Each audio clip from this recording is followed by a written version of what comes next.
Hey guys, okay, so today I'm going to go over how to create custom properties and custom objects in HubSpot. Now, as usual, if you do like these videos, please feel free to like, subscribe, and share. Okay, so these are some basic skills that you'll need. So creating a custom property, this is available on all packages. Custom objects, however, which we'll go over soon, is not. So in order to do so, simply click on the settings button. You will find yourself over here at this page, then just click on properties. Okay.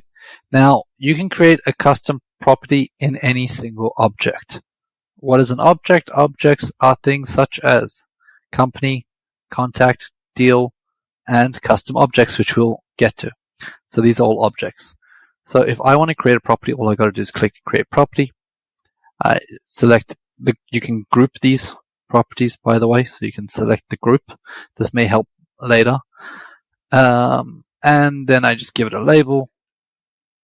Let's call it ice cream. 2 words, sorry. Ice cream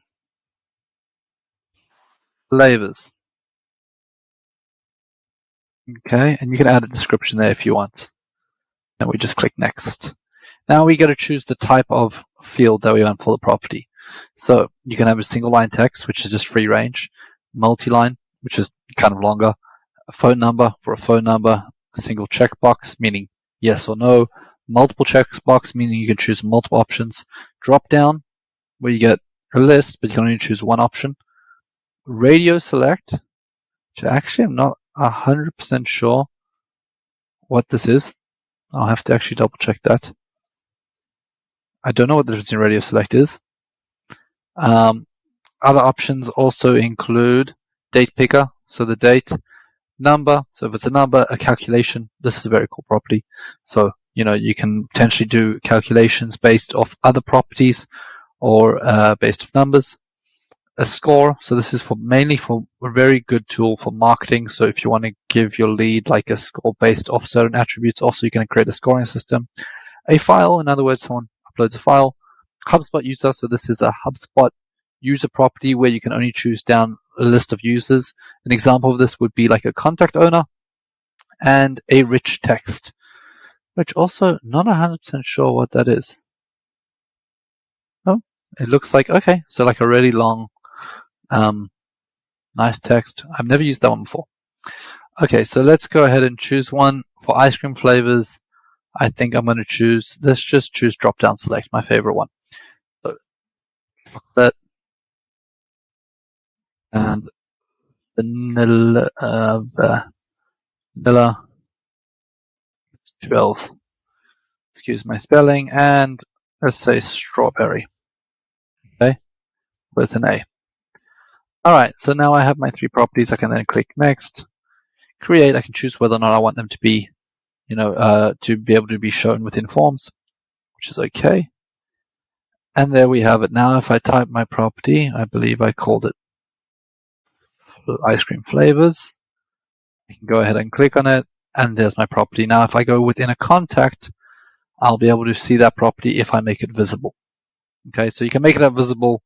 I can do another video on that later, but it's pretty simple to make that visible, make that in the default settings, put that under a certain section. But that's a new property. There you go. Now let's go ahead and show you how to create new objects. Now this is only available for enterprise and above. Once again, objects are like companies, contacts, and deals. So if I want to create a new object, I've already created a custom object called clients. Right now, in order to do this, you just got to click create object. You got to choose the name. So let's call this clients test. Object name in plural. Clients. Right, tests. And if you want, you can add a secondary property. The primary display property. So this is a property used to identify each record. I'm not going to need it for now. Actually, I'm going to need it. Okay, sorry.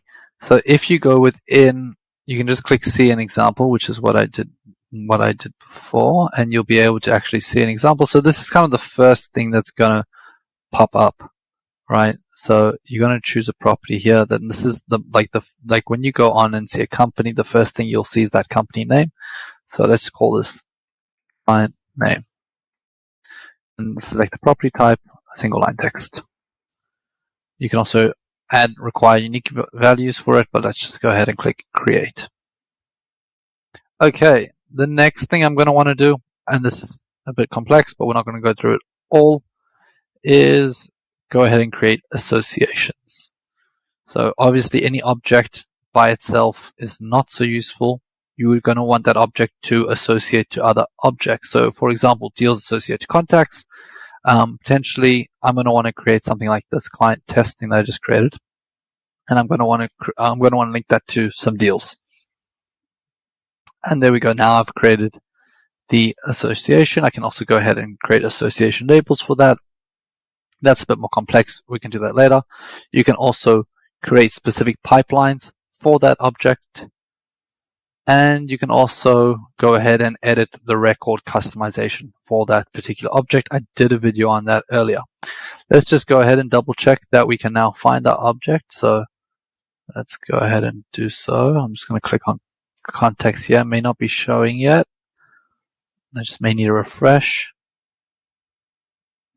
Let me go back. I may need to sign in and out again. 1 second.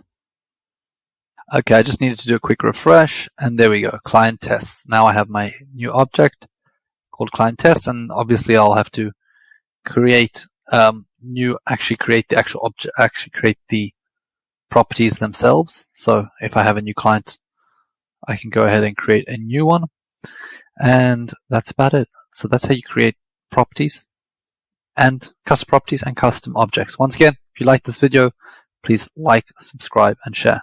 Thanks. Have a good one.